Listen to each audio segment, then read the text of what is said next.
Halo saudara, apa kabar? Saya Aziza Hanum dan kali ini saya hadir untuk Anda. Kita akan membahas lebih banyak lagi tentang pembajakan di Telegram yang akhir-akhir ini sedang marak terjadi.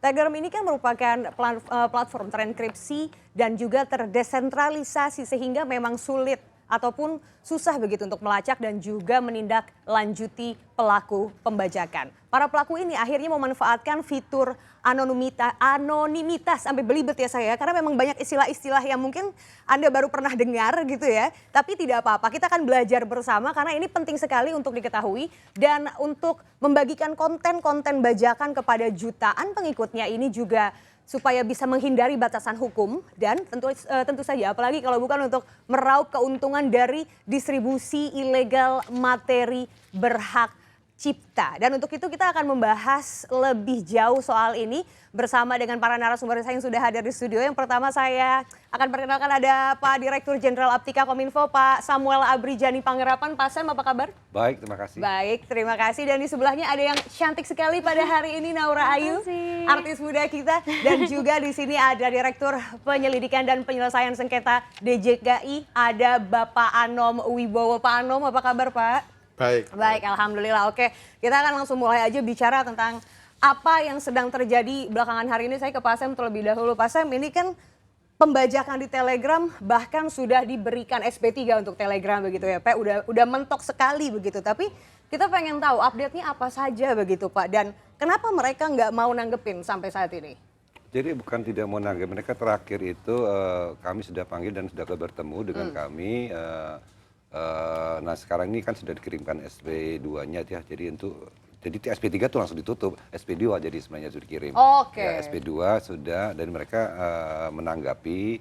Nah memang masih yang belum ketemu itu ada SLA. Karena kalau terutama untuk pelanggaran HAKI untuk live streaming, kalau di take down-nya sudah selesai acara ya nggak ada ininya kan. Nah ini yang kita yang perlu mekanismenya bagaimana. Nah sebenarnya kalau terkait Telegram ini kan memang bukan pertama kali ya, sebelumnya juga kami pernah lakukan 2017. Ya pernah melakukan penutupan karena ada hal-hal yang tadi sudah di preambelnya bahwa ada teknologi yang memudahkan memberikan fasilitas tapi juga dimanfaatkan fitur keamanan yang tinggi tapi dimanfaatkan juga untuk orang-orang melakukan kegiatan yang tidak sesuai dengan perundang-undangan, terutama dalam penyebaran konten-konten yang punya nilai IP ya, jadi itu harus dapat izinnya ya.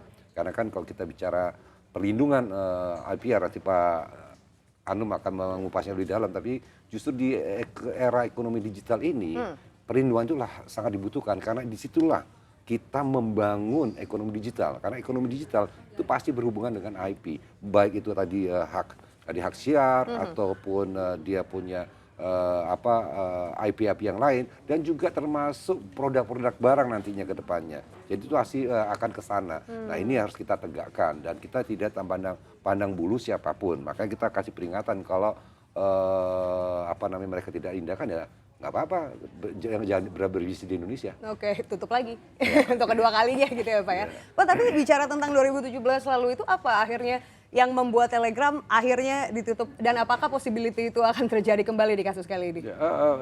Possibility kan kita ada aturannya, kan ada tahap-tahapannya yang kalau tahapannya tidak diindahkan ya kita akan tutup. Sebelum ditutup biasa waktu itu juga kita umumkan publik kan itu harus terbentuk transparansi ya. Betul. Karena jangan sampai ada yang menggunakan secara baik pun terdampak. Jadi ini yang kita upayakan dan mudah-mudahan mereka merespon sesuai tepat waktu ya. Oke. Dengan baik gitu ya Pak ya sebelum tenggatnya. Nah Pak Sam, sebelum saya ke Pak Anum setelah ini kan beberapa waktu lalu pembajak kontennya video ini akhirnya sudah ditangkap kan Pak. Karena konten video yang juga merupakan milik kita ya di MTech ini dibajak begitu. Salah satunya adalah video original series yang Naura juga perankan ada di situ gitu ya, yang akhirnya dibajak dan pelakunya berhasil ditangkap gitu. Selama ini kan yang kita tahu secara aturan Kominfo ini kan hanya bisa menindaklanjuti atau memblokir judi online dan juga konten-konten pornografi begitu Pak. Kalau pembajakan konten seperti ini memang kan kita tahu ini ada di bawah ininya DJKI ya gitu ya Pak ya, dan juga kepolisian. Tapi kedepannya apakah Kominfo juga akan take in charge directly? Kalau untuk penindakannya sampai investigasi, khususnya ke APR, nanti Pak Anum Ke yang Pak akan Anum. bicara. Tapi kalau kami Ya. itu bisa mencari, membantu mencari kalau bisa nemukan, karena kan tadi Iya, anonimitasnya kan tinggi sekali kan. betul. Nah, tapi yang kita lakukan adalah memperkecil kerugian dengan memblokir konten-kontennya. Biasanya kan biasanya ini kalau yang lama-lama tuh dia punya link keluar. Nah sekarang ini di dalam. Nah ini yang agak kesulitan karena itu kan di dalam platformnya Betul. mereka sharingnya dengan kemudian teknologi sharing screennya. Jadi kan seolah-olah adanya di situ, padahal kan Iya. sharing picture lah di situ. I Ini yang kami kita upayakan ya tadi pemblokiran yang kita yang lakukan. Tapi Oke. tindak hukum lebih lanjut terkait pelanggaran ini ada memang di Kumham dan kepolisian pastinya. Oke, Kalau oke. kami hanya yang pelanggaran cybernya. Oke, dari pelanggaran cyber ke Kominfo. Saya mau ke Pak Anom sekarang. Pak Anom, DJKI ini sejauh ini sudah melakukan langkah apa Pak? Kalau kita bicara tentang skupnya yang kasus menimpa video dulu nih Pak kemarin. Gitu. Ya, jadi DJKI ini sekarang berkolaborasi dengan kementerian lembaga terkait untuk memberikan perlindungan KI secara optimum. Salah satunya adalah kita membangun kerjasama dalam bentuk sebuah satgas. Dan saya sangat berterima kasih kepada Kominfo, khususnya kepada Ditjen Aptika, yang mana kami sudah membentuk tim khusus di mana kita sering mendapatkan pengaduan konten-konten untuk kita take down maupun blocking, sehingga dengan tim khusus ini memudahkan. Karena begitu digelar, ini masuk dan tidak, langsung di dalam situ ada PPNS kami, ada dari Kominfo maupun dari ahlinya. Sehingga kecepatan di dalam menutup konten-konten itu sudah ribuan yang kita tutup dalam waktu 1 tahun. Kalau dalam tahun 2024 ini sudah hampir 300 konten ya. Itu. Kemudian selain kita membentuk satuan tugas di bidang kekayaan intelektual ini, kami juga secara intensif melakukan komunikasi antar satgas. Tujuannya adalah kita meminta masukan baik dari masyarakat, konsultan-konsultan di bidang KI maupun di dalam satgas sendiri tentang isu-isu apa yang berkembang saat ini. Beberapa waktu yang lalu kita juga mendapatkan pengaduan dari MPA, Motion Picture Association itu dari Amerika Serikat, itu sangat banyak. Bahkan sampai ratusan ini. Kemudian dari siaran English Premier League. Oh, bola Ya, ya. itu. Favorit semua orang Ya, emang, aduh. Itu kita respon dengan cepat. Kemudian dari beberapa perusahaan-perusahaan internasional seperti dari Korea ya, itu ada Korean drama, ada K-pop dan sebagainya. Karena apa? Saya yakin pembajakan-pembajakan itu tidak akan membayar royalti atau mencatatkan kepada kantor kami. Istilahnya siapapun yang mendapatkan license untuk mendistribusikan konten-konten itu akhirnya rugi. Nah, kita kan nggak mau bahwa orang yang telah mendapatkan license itu akhirnya dengan bisnis itu tidak berkembang. Betul. Karena banyak konten-konten bajakan. Itulah makanya kami bahu-membahu, tidak ada yang saling di atas siapapun. Kami bekerja sama dengan Kominfo maupun dengan Polri, sehingga masalah ini meminimalisir komplain dari luar negeri khususnya terhadap peredaran barang-barang ataupun konten-konten bajakan. Oke, gimana konten-konten kreator kita mau maju ya Pak ya, kontennya dibajak mulu gitu loh. Mau Ya. bikin konten yang lebih bagus, tapi cuannya nggak bisa muter karena dibajak soalnya kontennya ya. Betul, betul. Tapi ini cocok kalau saya tanyanya ke Naura nih. Naura, kamu sebagai anak muda, artis muda yang sangat produktif, dan kamu juga main di salah satu konten video original series yang apa ya, banyak sekali dibajak gitu ya, karena memang menjadi favorit banyak orang, tapi mereka melakukan hal yang ilegal dengan membajak konten ini. Tanggapan Naura apa sebagai generasi muda yang juga terlibat kontennya dibajak gitu?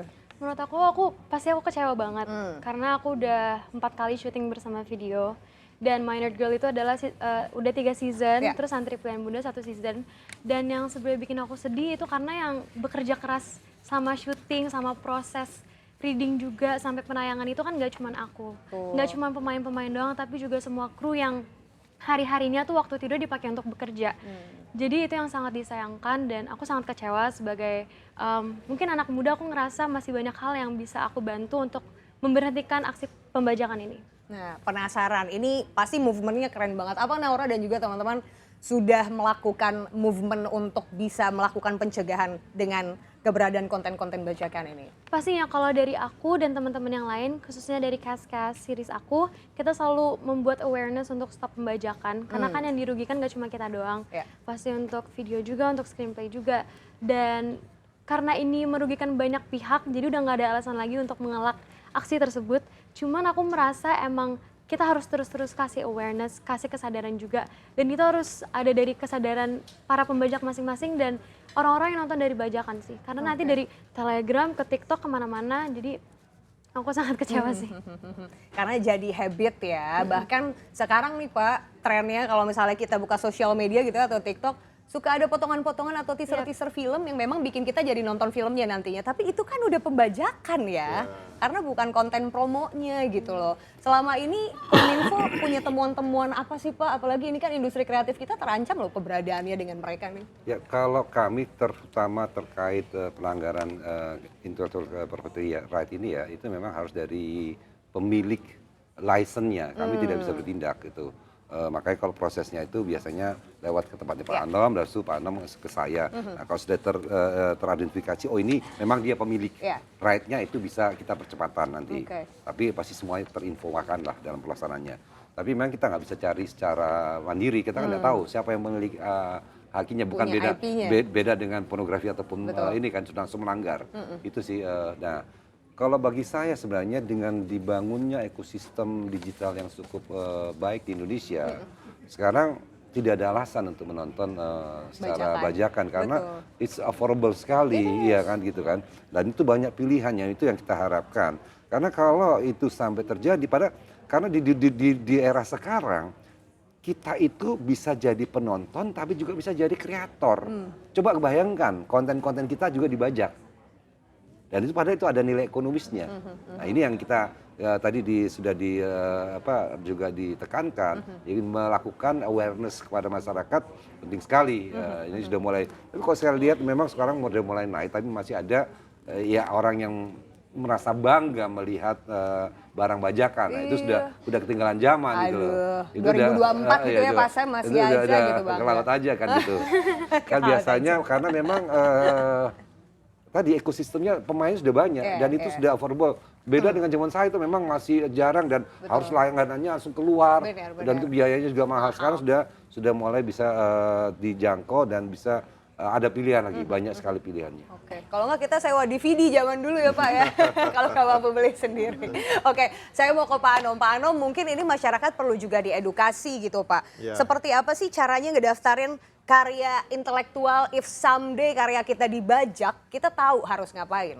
Ya, jadi untuk pencatatan hak cipta khususnya, ini diatur oleh PP 56. Kalau Undang-Undang Hak Cipta sendiri, itu ada di Undang-Undang Nomor 28 tahun 2014. Adapun biaya untuk mendaftarkan hak cipta itu secara umum 400.000. Ya, tapi untuk UMKM atau UMK itu hanya 200.000. Baik itu domestik maupun dari overseas atau dari internasional. Itu per konten ya Pak? Ya, sebenarnya sangat murah sekali. Dan itu akan memberikan nilai ekonomi bagi mereka apabila sudah tercatatkan, kemudian mereka bisa sebarkan, tentunya mereka akan menilai, gak ada artinya nilai sebesar itu. Cuma memang konten hak cipta ini sifatnya deklaratif sih. Jadi walaupun dia nggak mendaftarkan pun, kalau diketahui bahwa itu memang buatan dia, karyanya dia, kita juga harus akui. Cuma seringkali kalau sudah dibajak orang, itu kan minta perlindungannya ke penegak hukum. Nah, penegak hukum kan ngecek, kamu mendaftarkan di kantor saya tidak. Kantor saya kantor pemerintah, minimal kan menambah PNBP. Sehingga kita mengeluarkan anggaran untuk menindaklanjuti itu kan kita mudah gitu. Banyak juga sih konten dari luar negeri yang belum mendaftarkan ke kantor kami, tetapi himbauan kami supaya mereka juga mendaftarkan. Kemudian untuk mengetahui masalah pembajakan ini kami juga bekerja sama dengan Kominfo maupun dengan Polri khususnya dari siber untuk melakukan patroli siber khususnya kalau itu di bidang e-commerce ya, e-commerce karena di bidang apa namanya dunia maya ini tidak hanya konten-konten yang sifatnya hak cipta, tapi e-commerce juga penting. Karena kita saat ini masih dalam status priority watch list.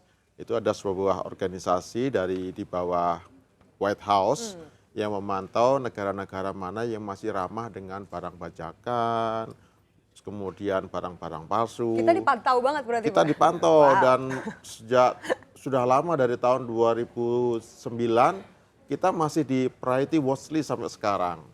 Oke. Nah ini kan juga Itu bukan prestasi ya? Iya, itu memalukan. Tetapi kita lagi berusaha, semua berusaha termasuk Pak Dirjen membantu kami. Kita berusaha bagaimana meyakinkan kepada dunia bahwa di kita itu ada penegakan hukum.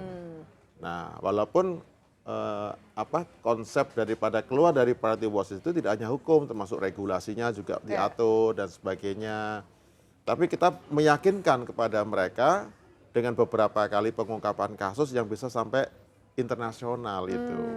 Sehingga menunjukkan bahwa Indonesia ini ada penegakan hukum tidak dibiarkan. Kenapa mereka takut? Karena mereka belajar dari negara sebelumnya, di mana negara itu negara besar, banyak invensi yang kemudian dibuat di situ, tapi ternyata kemudian dibajak oleh negara itu sendiri ataupun oleh oknum di negara itu sendiri. Sehingga jangan-jangan di Indonesia sama nanti kalau kita investasi di sini. Sementara kita jangkauannya kan Indonesia emas itu banyak investor datang, membangun manufacture, factory, termasuk juga di bidang konten-konten hak cipta, tidak hanya bidang pembajakan barang-barang palsu. Jadi kita membutuhkan investor nih. Oke. Pak, pengen dapet contoh yang mudah. Misalkan gitu Pak, Naura sebagai seorang konten kreator. Iya. Naura bikin konten apa ya? Misalnya kamu hobinya apa sih Naura? Aku kan penyanyi, aku suka cover. Kamu suka Cover nge-cover, lagu, oke. Naura bikin lagu ceritanya ciptaan Naura sendiri. Gimana supaya karyanya Naura ini nggak dibajak ada di mana-mana? Caranya gimana Pak? Ya, itu dia gini, dia buka aja di djip.go.id. Oke. Nanti ada di situ ada pencatatan KI. KI itu ada hak cipta, ada paten, ada trademark, ada desain tata letak, industri terpadu dan sebagainya. Nanti di konten hak cipta itu dibuka. Kalau Naura mungkin nggak sempat, mungkin staffnya atau ya dibuka. Nanti di situ ada mensubmit, misalnya ini siapa sih pemilik aslinya, misalnya KTP-nya berapa, kemudian dia punya NPWP berapa, kemudian karyanya seperti apa, apakah video atau lagu, liriknya seperti apa, itu semua dimasukkan di situ, termasuk kalau ada lagu itu ada semacam notnya, terus rekaman tentang bagaimana sih lagu itu dibuat. Oke, detail Itu ya Pak? kalau lengkap, itu nggak sampai 10 menit bisa masuk. Oke. Ya, nggak lama-lama. Kemudian di situ ada juga langsung pembayaran secara online. 400.000 tadi? 400.000 tadi itu. Oke. Jadi kalau kita kan sekarang ada POP HC. Jadi suatu metode yang digunakan oleh kantor kami mencatat itu tidak lagi berhari-hari. Tapi cukup di examine dari alat kita, tapi juga diawasi oleh examiner. Kemudian kalau memang itu tidak ada yang sama, itu akan dikabulkan. Jadi ternyata semudah itu Naura. Gimana Naura abis ini mau langsung ngedaftarin karya-karyanya ke DJKI? Pastinya aku langsung daftarin. Apalagi kan aku punya upcoming single. Terus banyak series-series yang bakal syuting lagi kan. Cuman emang perlu di-aware banget sih mengenai Aware pembajakan banget ini. ya. Iya dong, jangan sampai para musisi dan juga artis-artis ini demotivasi ya karena kontennya dibajak mulu, capek gitu ya. Oke, aku mau ke Pak Sam lagi. Pak Sam, gimana sih Pak cara memberikan efek jerak sama orang yang gak ada jerak-jeraknya ini gitu? Tahu sih memang ini pekerjaan yang tidak selesai dalam satu malam. Namun apa yang bisa dilakukan gitu? Jadi dua sisi yang harus kita lakukan. Pertama tadi menangkap pelakunya yang kemarin juga sudah kita lakukan, dilakukan oleh polisi dan teman-teman dari industri. Yang kedua tadi edukasi masyarakat. Tadi literasi masyarakat. Nah, dengan literasi masyarakat tuh marketnya jadi mengecil kan. Jadi menonton bajakan bukan suatu kebanggaan. Betul. Ya, lu cerita tentang ngomongin suatu film, lu nontonnya di mana? Bajakan. Ih, enggak banget deh, gitu kan. Nah, kayak gitu. Jadi itu mulai hukuman sosial juga. Jadi kalau udah, lu jangan dong, kan itu kan nanti kan dia nggak bisa produksi lagi. Nah, jadi dengan adanya peer pressure gini di antara para pemeriksa dan kita juga memberikan suatu edukasi bahwa tadi bajakan tuh nonton bajakan tuh nggak banget lah. Nggak Nah, itu banget. gitu yang Setuju maksud lagi, saya. Nah ini akhirnya marketnya mengecil dan pelakunya juga kita akan pangkas satu persatu. Satu persatu. Gitu. Oke. Pak Sam, dengan adanya si konten ID system ini juga bisa lebih menyaring nggak sih Pak?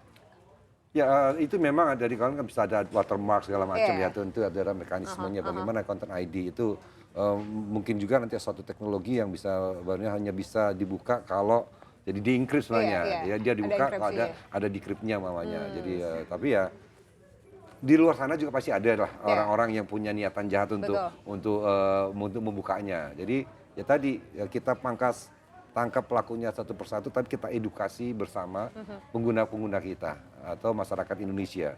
Karena tadi saya bilang di era digital ini satu saat saya jadi pemirsa, saat yang lain saya jadi konten kreatornya.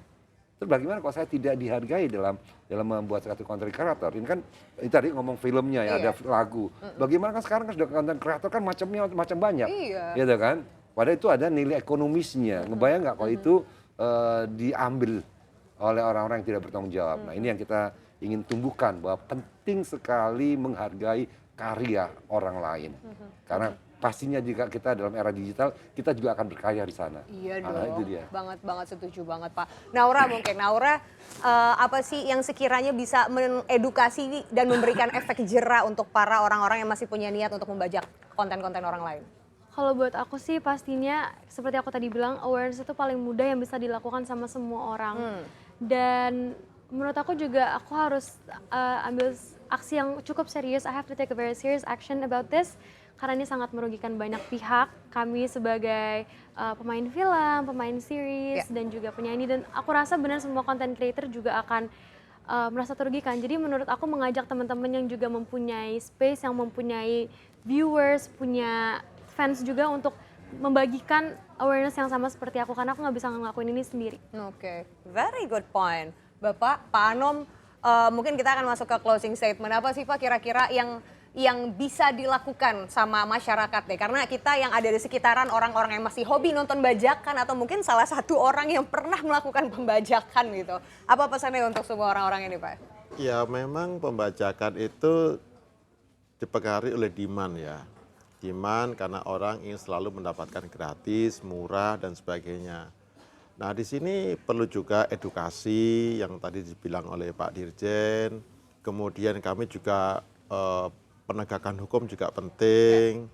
Nah bagi kami yang utama adalah kami ingin bekerja sama dan berkolaborasi dengan siapapun ya, baik kementerian lembaga, konsultan, artis maupun produser untuk bisa sharing. Kami punya wadah yaitu IP Crime Forum. Yaitu IP Crime Forum ini adalah forum yang kami bangun bersama satgas yang lain untuk mendengarkan apa yang tren di masyarakat untuk kita tindak lanjuti. Dan ini karena ini masih baru, mungkin tahun depan dilaksanakan setahun 2 kali. Oke. Nah ini kita bisa saling mengisi, kemudian kita tetap dengan dukungan para satgas yang lain, kementerian lembaga, kami berusaha melayani masyarakat secepatnya, kita respon setiap pengaduan. Kemudian saya menghimbau juga kepada masyarakat untuk tidak lagi menggunakan konten-konten bajakan. Karena apa? Karena kalau sudah sampai disidik oleh penegak hukum ya, ancamannya 10 tahun penjara atau denda 4 miliar. Jadi itu cukup tinggi dan bisa dilakukan penahanan. Jadi lebih bagus kita membiasakan dengan jalur-jalur yang resmi, saluran-saluran yang normal untuk kita bisa nikmati bersama, termasuk juga dalam menonton siaran sepak bola barangkali atau olahraga yang lain, badminton dan sebagainya. Gunakanlah konten-konten yang resmi. Yang resmi ya. Dan gak mahal juga ya Nggak Pak. mahal, Subscription video tuh gak mahal loh. Semua orang bisa loh mengeluarkan uang segitu untuk nonton tayangan berkualitas ya kan. Termasuk video original seriesnya Nora juga. Nah, Pak Sam, as a closing statement Pak untuk obrolan kita hari ini. Jadi kalau kita bicara tentang pembajakan ini adalah kerja bareng ya untuk memberantas kejahatan pembajakan. Tadi ya dari industri ada campur tangannya, dan memberikan kerjasama, memberikan informasi kepada pemerintah untuk dapat tindak lanjutin. Dari kami pun juga mengedukasi lewat gerakan nasional literasi digital untuk meningkatkan kesadaran masyarakat tentang apa itu era digital. Yang tadi salah satunya kita di era digital bisa jadi viewer, tapi kita juga jadi yang review, ya kreatornya. Nah tadi juga kerjasama yang tadi disampaikan juga bagus lewat fans clubnya mengedukasi. Jadi fans ini juga ngomong menyebarkan, yuk kita nonton yang resmi dong. Nah ini ya, jadi supaya para kreator ini makin kreatif untuk menciptakan, menyajikan tayangan-tayangan yang bermutu bagi masyarakat. Atau juga sekarang banyak lah itu kemudahan-kemudahan untuk mendapatkan yang resminya. Resmi ya. Jangan sampai bikin konten kreatornya pada kapok gitu ya Pak ya untuk berproduksi lagi. Naura, closing statement sayang, silakan. Kalau dari aku pastinya do little things that can make big movements or changes dan tidak memandang umur. Jadi buat teman-teman yang masih muda juga punya mimpi yang luar biasa, mulai menerapkan habit yang baik juga sebagai anak bangsa Indonesia, dan kita harus stop malu-maluin negara kita sendiri dan stop nonton hal-hal yang pembajakan dan stop melakukan pembajakan. Luar biasa sekali. Aduh, saya pengen ngobrol lebih panjang lagi, tapi semoga obrolan kali ini bisa membawa banyak sekali semangat untuk nggak lagi sentuh-sentuh sama yang namanya bajakan ya. Gunakanlah platform media sosial pada tempatnya gitu ya. Memang itu platform untuk pesan, gunakanlah seperti memang peruntukannya gitu ya. Jangan sampai buat yang lain-lain. Dan Pak, berarti kita akan masih menunggu kelanjutan Telegram seperti apa, nanti kita akan di-update lagi informasinya Pak? Benar, kita akan update, tadi kita lagi menunggu responnya, jadi kita mudah-mudahan mereka merespon dengan baik, kalau tidak ya ada konsekuensinya. Oke, goodbye untuk second time lagi ya Pak ya di Indonesia. Pak Sam, terima kasih. Naura, terima kasih banyak. Pak Anom, terima kasih banyak. Semoga nanti ada kesempatannya kita akan ngobrol bareng lagi. Saya Aziza Hanum, sampai ketemu lagi di ngobrol-ngobrol kita berikutnya. Bye-bye.